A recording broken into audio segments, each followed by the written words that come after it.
주장을 하지 않았습니까? 근데 이게 최 씨의 수첩이 거의 뭐 확실시되고 뭐 상식적으로 보면 당연히 그렇고 그 내용이 그대로 다 맞아떨어지는 것이라면 박 대통령의 주장에는 설득력이 상당 부분 떨어질 수밖에 없다 그런 얘기잖아요. 그렇습니다. 예.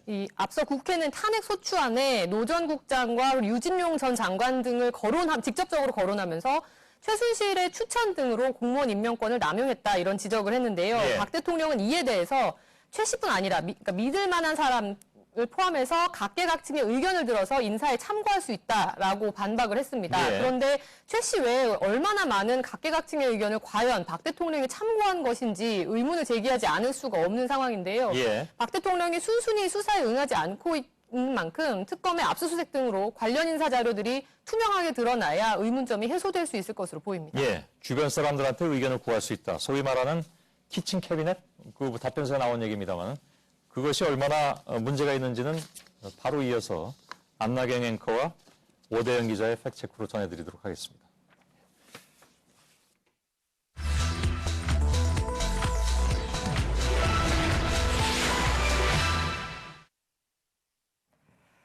네, 팩트체크팀은 이번 한 주 동안 박근혜 대통령이 헌법재판소에 보낸 답변서의 사실관계를 집중 확인하겠습니다. 오늘은 키친 캐비넷입니다. 박 대통령은 최순실 씨가 키친 캐비넷이었고 그래서 자문을 받는데 문제가 없다는 주장을 했습니다. 키친 캐비넷이 도대체 뭔지 또 이걸로 국정농단을 합리화할 수 있는지 살펴보죠. 오대영 기자, 우선 답변서부터 좀 살펴볼까요? 네, 박근혜 대통령 측이 헌지에 보낸 답변서에는 이렇게 써 있습니다. 네. 연설문이 국민 눈높이에 너무 빡빡하게 들리는지 현실과 맞지 않는 내용이 있는지 자문받는 경우가 왕왕 있다. 속칭 키친 캐비닛이라고 한다. 최순실의 의견을 들은 것도 같은 취지였다. 그러니까 키친 캐비닛을 연설문에 자문하는 사람, 이런 식으로 설명을 한 거죠. 네, 사실 키친 캐비닛이라는 게 좀 생경한 단어잖아요. 오늘 그래서 실시간 검색어에도 계속 올라 있던데 자세히 좀 설명을 해주실까요? 네, 이게 발음도 어려워요. 네. 자칫하면 잘못 얘기할 수 있고, 그리고 저희가 미국 전문가들 오늘 통화를 해봤는데 이 미국 전문가들도 이런 용어에 대해서 굉장히 생소했습니다. 네. 저희가 취재한 내용을 바탕으로 개념부터 한번 정리를 쭉 해보겠습니다. 이 말의 고향은 미국입니다. 미국에서 대통령의 식사에 초청을 받아서 담소를 자연스럽게 나누는 그런 정도의 격이 없는 지인을 뜻하는 말입니다. 오바마 대통령은 자신의 키친 캐비닛이라면서 면면을 공개한 적이 있는데요. 네. 대표적인 사람이 방송인 오프라 윈프리였습니다. 유명 인사뿐만 아니고요. 이 사진 한번 보시죠. 굉장히 생소한 네. 인물입니다. 뉴욕에 살고 있는 살라미 씨라고 합니다. 얼마 전에 은퇴한 수학 교사거든요. 백악관은 살라미 씨가 키친 캐비닛이라면서 이렇게 증서까지 수여를 했습니다. 남녀노소 가리지 않고 민심을 잘 청취하고 있다. 이걸 강조한 건데 다만 백악관의 공식 업무와 이들은 전혀 관련이 없습니다. 이제 비공식적으로 자문을 받고 이런 거죠. 비유적 표현으로 캐비넷인 거죠. 그게 그러니까, 대통령 평화통일자문위원회 같은 뭐 그런 건 아닐 거예요. 완전히 차원이 다른 얘기죠. 네, 공식 업무와 관련이 없다고 아까 했죠. 그러면 청와대가 지금 주장하는 것처럼 연설문을 고친다거나 하는 일은 할 수가 없는 거 아닙니까? 네, 그래서 이 용어를 잘못 썼다는 거죠. 그런데 네. 더 잘못 쓴 거는 이 용어의 어원을 보면 아주 자명하게 네. 드러납니다. 1832년 3월 27일에 언론에 처음 등장했습니다. US 텔레그래프가 첫 보도를 했는데 저희가 일리노이 대학의 사학과 교수가 쓴 책을 통해서 확인을 해봤습니다. 이에 따르면 제7대 대통령인 앤드류 잭슨은 취임과 동시에 동양 출신의 비공식 라인을 운용을 했습니다. 이른바 비선의 의존을 많이 한 겁니다. 네. 그래서 잭슨을 반대하는 쪽에서는 키친 캐비닛이라는 은어를 만들어서 비판을 했죠. 오바마 이전까지 미국 정가에서 이 은어는 비선을 뜻하는 부정적인 의미로 사용이 됐습니다. 네, 그러니까 키친 캐비닛의 원래 뜻은 비선 실세인 거고 이 해석대로라면 오히려 청와대가 이번 답변서를 통해서 최순실 씨가 비선 실세 의혹을 좀 스스로 인정한 셈이 되는 거 아니겠습니까? 오히려 그렇게 되는 거죠. 네. 또 하나의 근거가 있는데요. 1982년에 한 논문입니다. 앤드류 잭슨의 전문가가 쓴 논문인데 아예 제목 자체가 키친 캐비닛입니다. 네. 잭슨의 대통령 비서 대해서 쭉 적고 있는데 비선입니다. 백악관 가구 수리 관리인, 대통령 조카 등을 비선으로 제시하고 있습니다. 그러니까 가구 수리 관리인이 비선이 아니라 자신의 비선을 저 자리에 꽂아 넣은 겁니다. 당시에는 내각 외에는 백악관의 참모 조직이 제대로 없을 때였습니다. 그러다 보니까 대통령이 가족이나 측근을 키친 캐비닛의 형식으로 이렇게 곁에 둔 겁니다. 네. 반대파에서는 비선에 휘둘리는 대통령에 대해서 속기 쉬운 희생양이다. 그러니까 일종의 허수아비라고 비판을 했습니다. 네, 허수아비라고 비판을 한 건데 결국 청와대가 이런 본래 의미를 모르고 좀 잘못 썼다고 볼 수가 있겠죠. 그렇습니다. 본래 의미만 모른 게 아니고 또 하나 놓친 게 있는데 이 키친 캐비닛이 담고 있는 대통령제의 역사도 청와대가 잘 모르는 게 아닌가 네. 저희는 그렇게 파악을 했습니다. 19세기 초 키친 캐비닛은요. 거의 지금 백악관의 참모 조직과 유사한 기능을 가지고 있었습니다. 잭슨 대통령은 대통령제 시행 초기에 활동을 했습니다. 비서실 기능이 약했죠. 그때 썼던 방식이 키친 캐비닛입니다. 200년 가까이 지난 지금에 청와대는 대통령 자신이 구성한 비서실이 있습니다. 헌법이 보장한 3개의 자문기구도 있습니다. 16개의 대통령의 직속위원회도 있습니다. 그런데 이런 걸 다 건너뛰었다는 게 도무지 이해할 수 없는 부분이죠. 네, 결국에 보안 손님인 최순실 씨를 키친 캐비넷으로 바꾸려다 보니까 의미도 안 맞고 여러 군데서 지금 꼬이는 걸로 보이는데요. 상당히 꼬였죠. 네. 대통령은 누구에든 자문은 받을 수 있습니다. 하지만 법을 어겨서는 안 되겠습니다. 지금 연설문 외에도 외교안보, 대북정보, 해외순방, 국무회의, 인사자료까지 국가를 좌지우지하는 정보들을 유출한 혐의를 받고 있습니다. 그런데 엉뚱한 키친 캐비닛으로 그것도 정확히 잘 모르는 개념으로 본질을 흐리는 게 아닌지 그래서 재발등 찍기다 이런 비판이 나오고 있습니다. 네, 뭐 의미도 맞지도 않는 말을 억지로 끌어다 썼다는 게 또렷해졌는데요. 내일도 이제 답변서 분석이 이어지죠? 네. 네, 팩트체크 오대영 기자였습니다.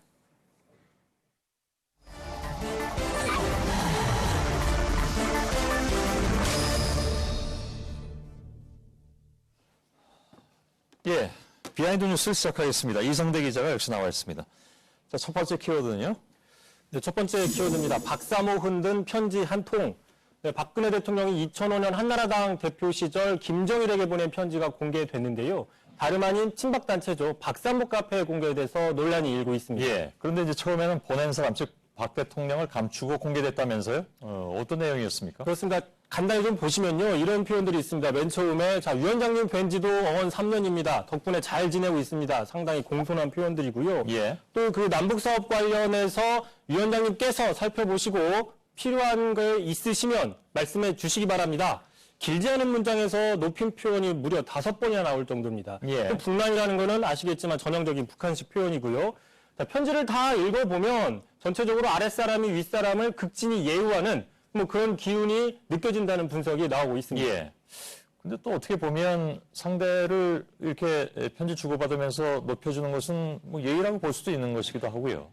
근데 박사모 카페에서는 이걸 이제 문재인 전 대표가 보낸 걸로 착각을 했고 그래서 비난 반응이 많았다는 거죠. 그렇습니다. 맨 처음에 이 편지글을 올린 사람이 이렇게 제목을 다니까 문 전 대표가 썼다는 표현은 없지만 문 전 대표로 착각하게 만드는 제목이었습니다. 예. 자, 그러다 보니까 이제 그 반응들이 이런 식으로 다 뭐 제정신이느냐 또 김정일 재가를 받는구나 상당히 비난하는 반응이 일색이었습니다. 예. 하지만 이 편지를 쓴 사람이 다름 아닌 박근혜 대통령이라고 밝혀지면서 상당히 머쓱해진 상황이 되는데요. 뭐 왜 그러냐면 이 반응들이 그대로 다 박근혜 대통령한테 적용이 될 수 있기 때문입니다. 예, 예. 하지만 이런 사실이 알려지자 지지자들은 언제 그랬냐는 듯이 편지의 주인은 박근혜 대통령이 아니다, 조작이다, 편지의 입수 경위를 밝혀라 이런 식으로 태세 전환을 하기도 했습니다. 예.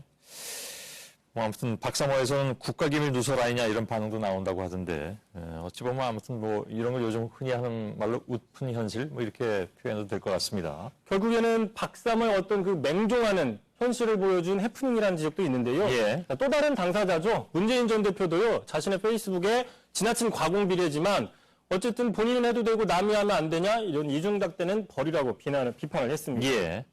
자, 뭐 근데 뭐 박사모에도 물론 합리적인 분들이 많이 계시라고 생각을 하고 다음 키워드는요? 자, 두 번째 키워드입니다.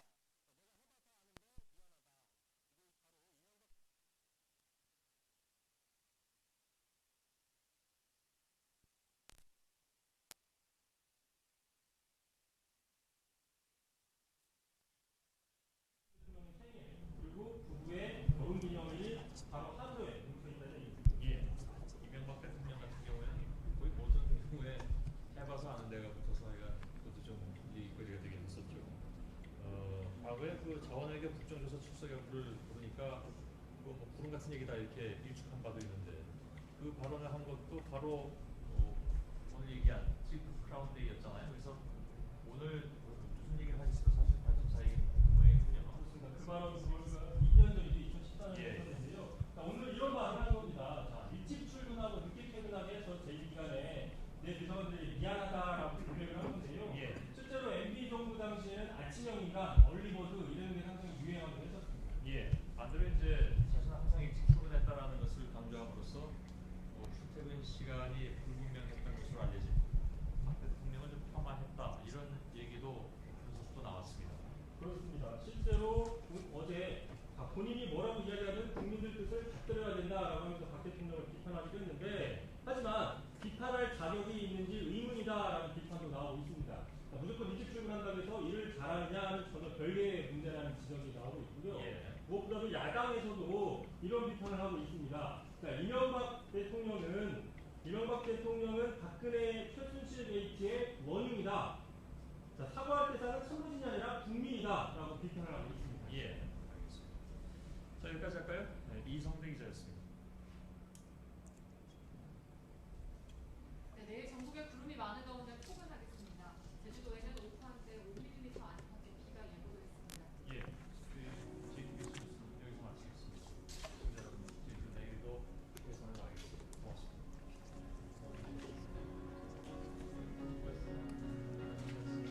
좀 천천히 들어가죠. 조심해야. 오래 좀 늦게. Cause you're a sky full of stars. I'm gonna give you my heart. 시간 Cause 내서 you're a sky full of stars. 천천히 주세요. Cause you light up the path. I don't care for what it takes. 자, 들어와 주세요. 고생하셨습니다. 고생하셨습니다. 월요일이라 소셜 라이브입니다. 네, 월요일. 예. 저희는 뉴스가 끝났지만 많은 기자들이 사실 지금 저희 회사로 찾아와서 일을 하고 있습니다. 아시죠? 1층에. 예, 1층에 아직도 많은 기자들이 남아 있는데요. 오늘 사실 굉장히 사실 저는 좀 충격적이었는데 어떻게 이 사건을 좀 어떻게 보셨습니까? 아, 그 저 트럭을 몰고 온 분이 1층 현관을 부수셨다면서요? 예. 그분이 왜 그랬는지 잘 모르죠.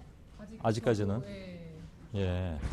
가끔가다 뭐 그런 사건이 다른 데서도 좀 난 건 봤는데 저희 회사가 그렇게 되니까 아마 그 많은 회사 우리 사람들이 좀 당황했을 것 같습니다. 근데 아무도 다치진 않았다면서요? 다행히 그렇긴 한데 예. 사실 선배가 더 많이 얘기를 들으시겠지만 테러 위협이라든지 뭐 이런 부분들에 대해서 굉장히 많은 이 시청자, 애청자분들이 네. 걱정을 많이 하고 계신데 실제적으로 그렇게 좀 신변 위협을 좀 느끼신 적이 있으신가요? 아니요, 뭐 그렇진 않고요. 그리고 또 그렇게 얘기들 뭐 많이 하지만 저희 보도에 좀 뭐랄까 동의하지 않는 분들이라든가 뭐 또 이렇게 표현하면 어떨지 모르겠습니다만 뭐 불만을 가진 분들이라고 얘기들을 하는데 저는 뭐 그분들도 그렇게 생각하진 않아요. 그러니까 그분들도 다 댁에 돌아가시면 존경받는 아버지시고 어머니이신데 그렇게 그런 걸 걱정해야 되나 우리 사회가 그렇게는 생각하지 않습니다. 예. 아까 말씀하셨던 그 상식계의 어떤 크리스마스랄지 이런 예, 부분들이 참 많이 아까 너무 와닿았습니다. 아 그런가요? 이종순 씨가 만든 거. 근데 저희 안나경 아나운서는 좀 경호원을 좀 붙여줘야 되는 거 아닙니까? 글쎄요. 그건 안나경 씨가 알아서 판단하겠죠. 뭐. 괜찮습니다. 제가 충분히 네. 근데 그런 얘기가 자꾸 나오는 것 자체가 그게 건강한 건 아니니까 안 하는 게 좋을 것 같아요. 예. 아 그나저나 얘기 잠깐 좀 돌려야 될 것 같은데 예. 안나경 씨가 오늘 6시 30분에 소셜 라이브를 통해서 뉴스룸에 에서 내놓을 주요 보도에 대해서 왜 기자들하고 얘기하고 그랬었잖아요. 네. 그거는 매일 하나요? 매일 하진 않고요. 일단 목요일에 또 예정이 되어 있습니다. 그럼 일주일에 2번. 네. 예. 우선은 우선은. 네. 그럼 매일 하는 건 1월부터?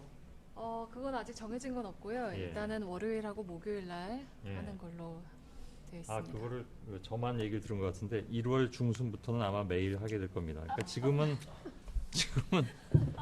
인력이나 아니면 장비가 좀 저희가 다 완비가 덜 돼서 월요일과 목요일에 하는데 네. 1월 중순부터는 매일 하는 걸로. 왜냐하면 뭐 또 많은 분들이 오늘 그 첫 소셜 라이브를 안나경 앵커가 뉴스 예고성으로 해드렸을 때 6시 30분에 굉장히 많은 분들이 호응을 해주셨다고 제가 들어서요. 네. 하여간 최대한 빨리 좀 준비해서 1월 중순부터는 매일 해야 하도록- 됩니다. 네. 매일 하겠습니다. 그리고 이번 주 목요일에 드디어 제가 소셜 라이브를 함께 하게 됐습니다. 뉴스 마치고 나서 하는 소셜 그러니까 라이브를. 뉴스 전뿐만이 아니라 네. 끝나고 나서도. 네. 예. 그때도 새로운 모습으로 더 깊은 이야기들을 나눠보도록 하겠습니다. 예. 굉장히 준비된 멘트 같지 않아요? 저 일어나도 되나요 이제? 예. 감사합니다. 안나경 씨도 같이 나가나요? 아니면? 네. 예, 알았습니다. 원하면 같이 있어도 됩니다. 목요일 날 뵙겠습니다. 네. 예. 잠깐만요, 이거 좀 빼고.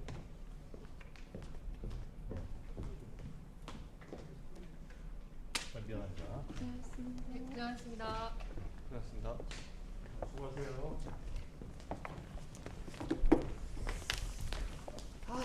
예. 저희 소셜 라이브를 본격적으로 시작하겠습니다. 네, 심수미입니다. 이호순입니다. 오늘 저희 그 세월호 7시간 관련 의혹과 관련한 집중 보도를 하고 있는데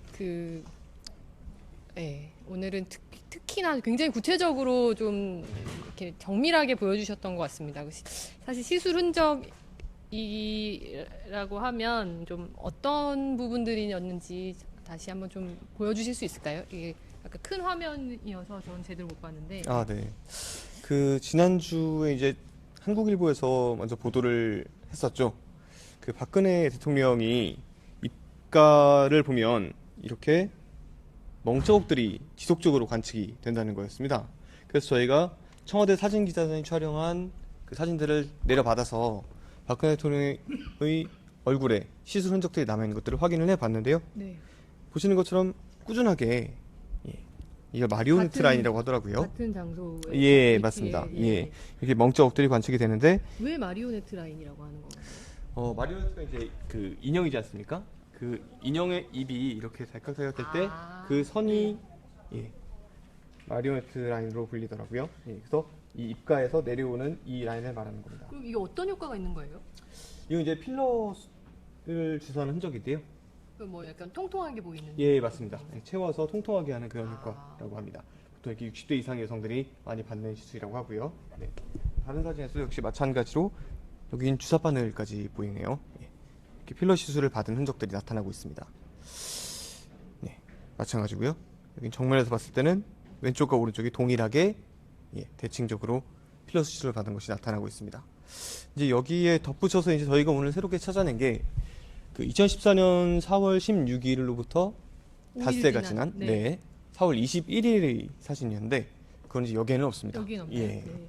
제 핸드폰에 따로 받아왔는데요. 21일의 사진도 청와대 공식 그 기자단의 사진인가요? 예, 맞습니다. 청와대 예. 출입 기자단에서 촬영한 사진입니다. 바로 이 사진입니다. 아까 뉴스에서도 잠깐 말씀을 드렸지만 이쪽 왼쪽이요. 예, 왼쪽 하관을 보면 작은 구멍이 보이고 부풀어 있습니다. 예. 전문가들은 이게 여러 가지면 이제 해석은 할 수 있는데 공통적으로 입을 모아서 말을 하는 게 미용 시술을 받은 흔적이다라고 이야기를 하고 있고요. 저희 네. 죄송합니다. 제가 댓글이 궁금해서. 예. 댓글 되게 중요합니다. 네. 그런데 대부분의 전문가들이 입을 모아서 말씀을 하셨던 게 일종의 실 리프팅을 한 흔적이다. 이곳에 실 리프팅이. 예, 맞습니다. 구멍을 뚫어서 돌기가 있는 실을 넣어가지고 피부를 팽팽하게 하는 그 시술을 받은 것으로 보인다라고 했습니다. 매선침으로 보인다라는 의견도 있었고요. 다양한 의견들이 있었는데 정확한 건 이 당사자. 사진만으로는 확인할 수 네, 없지만 그렇죠. 당사자들에게 묻거나 시술한 사람에게 확인을 해봐야 될 것 같습니다. 아까도 뉴스에서도 말씀하셨지만 이 실 리프팅이라는 것이 좀 그러니까 많이 그러니까 일상에 지장을 줄 만큼 좀 오랜 시간이 소요되고 붓기도 좀 심한 그런 것인 건가요? 아니면 정말 그냥 보톡스처럼 이렇게 간단한 것인가요? 보톡스만큼 간단하지는 않고요. 경우에 따라서 특히 멍이 잘 드는 체질이나 이런 사람들의 경우에는 한 일주일 정도는 그 회복될 때까지 시간이 걸린다고들 그 성형외과 전문의들이 이야기를 하고 있습니다.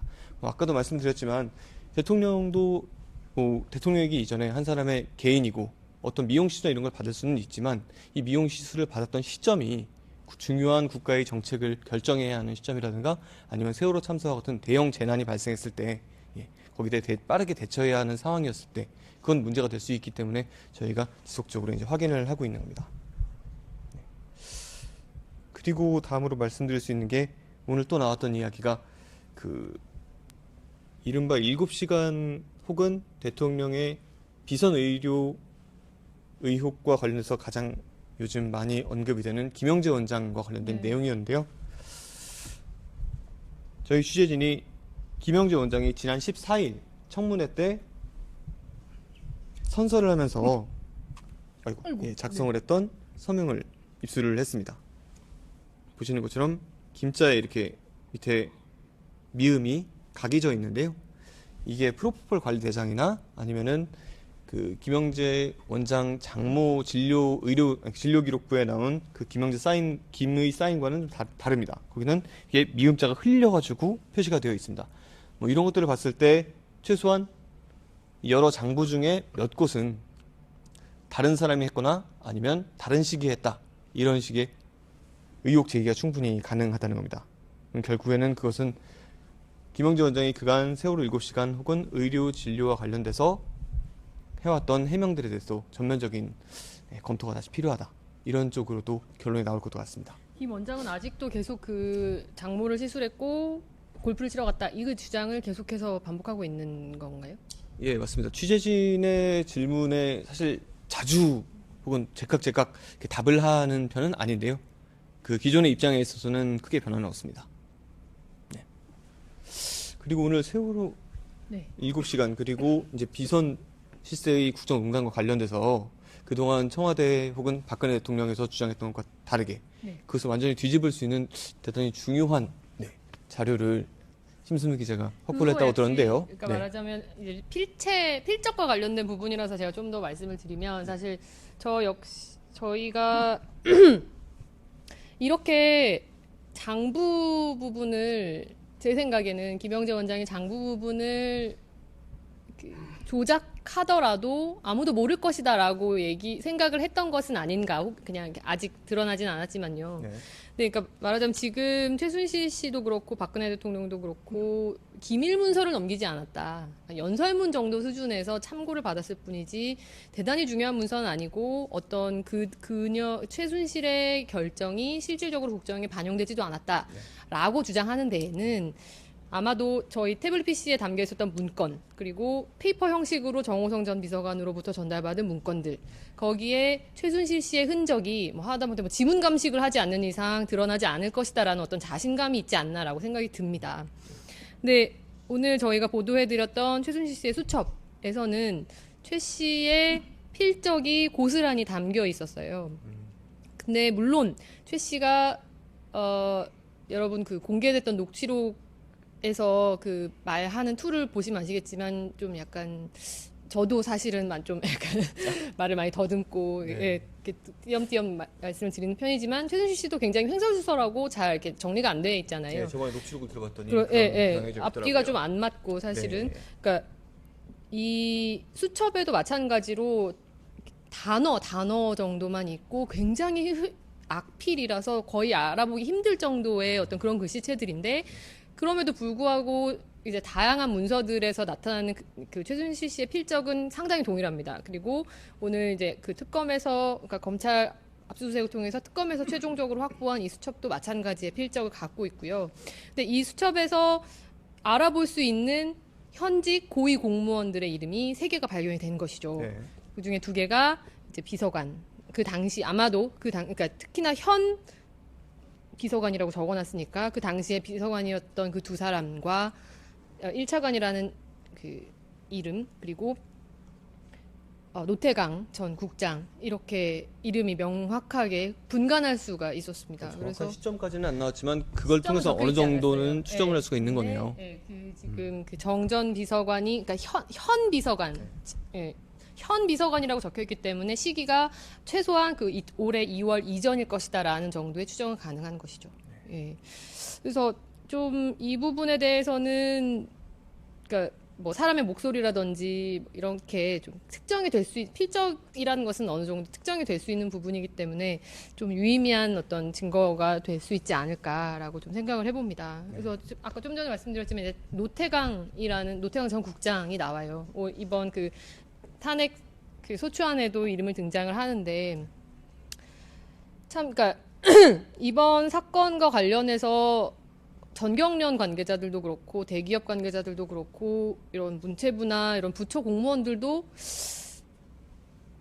납득할 수 없는 일들이 상당히 많았다는 거죠. 그러니까 고위직 공무원이 이렇게 특정한 회사 혹은 특정한 인물을 콕 집어서 얘기하는 경우가 그전에는 없었는데 이게 너무나 사실은 지금 그 공소장에 드러났던 그 많은 회사들 혹은 그러니까 이런 부분 특히 이제 노전 국장도 마찬가지인 것 같습니다.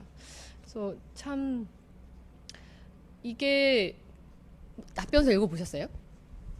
답변서를 요약된 걸 보고 대통령 답변서를 참 그러니까 뭐 구구절절 아주 틀린 말은 아닙니다 사실 뭐 틀린 말은 그러니까 그냥 문장으로만 보자면 틀린 말은 아니에요. 뭐 사실 도덕 교과서에 있을 수 있는 일입니다. 뭐 정말 공무원의 신분이 보장된 것이 아니기 때문에 그러니까 1급 특히 1급 같은 공무원들의 신분은 보장된 것이 아니기 때문에 대통령이 당연히 그런 임명권을 행사할 수 있다라는 점인데요.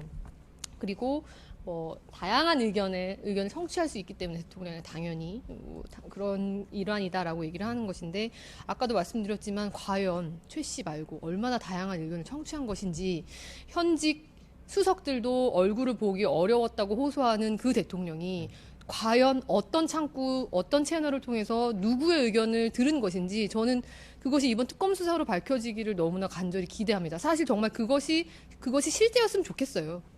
그렇지 않나요? 그거 정말 박 대통령이 정말로 최순실 씨 말고 여러 명의 의견을 청취했던 것이었다면 차라리 좋겠습니다. 그 정도까지는 아니었으면 좋겠다라는 정말 차라리 취재 기자로서의 바람이군요. 네. 이게 약간 이런 질문을 하는 게 좀 그렇긴 한데 사실 아직까지도 그 저희가 입수했던 태블릿 PC가 조작됐다 아니면 입수 경위에 대한 이야기들이 나오고 있잖아요. 저희가 입장을 밝혔는데도 불구하고. 근데 지금 말씀하신 이번 수첩도 최순실 씨의 필체로 적혀 있고 대단히 유사한 점이 많은데 이것조차도 역시 사람들이 믿지 않으면 그 부분은 어떻게 생각을 하세요? 그러게요. 저도 상당히 아마도 오늘 이제 저희 회사 그 유리벽에 충돌을 하신 분도 뭐 제가 뉴스를 꼼꼼하게 못 봤습니다만 그분도 사실 상당한 충격을 받았을 텐데 그렇지 않겠어요 사실 그러니까 그렇게 자신을 내던져가면서까지 저희 회사에 대한 분노를 표출했을 때는 분명히 그분도 아마 잘은 모르지만 뭐 저희의 보도가 잘못됐다라고 생각을 신념에 차서 그런 일을 벌이신 게 아닌가라는 생각이 들어서 아까 손 선배 얘기하셨듯이 참 사실 안타깝고 그렇습니다. 이게 뭐 이렇게 좌와 우, 뭐 진보와 보수 이렇게 서로 갈라서 서로 욕을 하자는 것이 아니라 정말 법치국가로서 대의민주주의로서 어떤 우리나라가 제대로 된 기능을 했었는지를 점검하자는 차원이고, 네, 뭐 검찰은 검찰의 역할을 했고 저희 언론은 언론의 역할을 했고 그런 과정을 통해서 또 어느 정도 정말 실제로 대통령 당사자도 인정을 한 부분이 있고 뭐 계속해서 이제 진행이 돼 가고 있는데 너무 안타까워요. 안타깝고 그리고 계속해서 그러니까 사실 저희 선배도 그렇지만 저희 JTBC 보도국 저희 이제 모든 영상 취재 기자도 마찬가지고 편집 기자도 마찬가지입니다. 저희 모든 일원들이 사실 거의 주 6일, 주 7일씩 계속해서 일을 해 나가고 있음에도 불구하고 그런 분들 그렇게 오해를 계속하고 계속 저희한테 싸움을라고 표현하면 좀 그렇지만 지금 오해를 하시는 분들이 계속해서 많아질까봐 두려워서라도 저희는 더 열심히 일을 하게 되는 것 같습니다. 선배는 어떠세요? 사실 저도 아까 그 트럭으로 저희 정문을 들이받았다는 얘기를 듣고서 굉장히 깜짝 놀랐는데, 사실 뭐 회사에 대해서 어떻게 해야겠다라는 이야기들은 워낙 많이 돌기는 했었잖아요. SNS나 뭐 인터넷 상으로도. 근데 그런 것도 실제로 이루어졌다는 사실이 좀 많이 충격적이었고, 또 그럼에도 불구하고 이제 이런 일이 있는 거에 대해서 또 박수를 치는 사람도 있을 것 같아서 그런 부분이 더 안타깝기도 하고. 근데 방금 신수미 기자가 이야기를 한 것처럼 이게 어떤 얘기를 해도 이게 설득하기가 쉽지가 않다면 묵묵하게 이제 저희가 해야 할 일과 할 수 있는 일들을 해나가는 게 필요하지 않을까 생각을 했습니다. 워터게이트 이후로도 하야까지 2년이 걸렸다고 하잖아요. 사실 저희도 열심히 할 수밖에 없는 상황인 것 같습니다. 네, 오늘도 저희 사회 2부 소셜 스토리 지켜봐 주셔서 감사합니다. 내일도 저희는 최선을 다하겠습니다.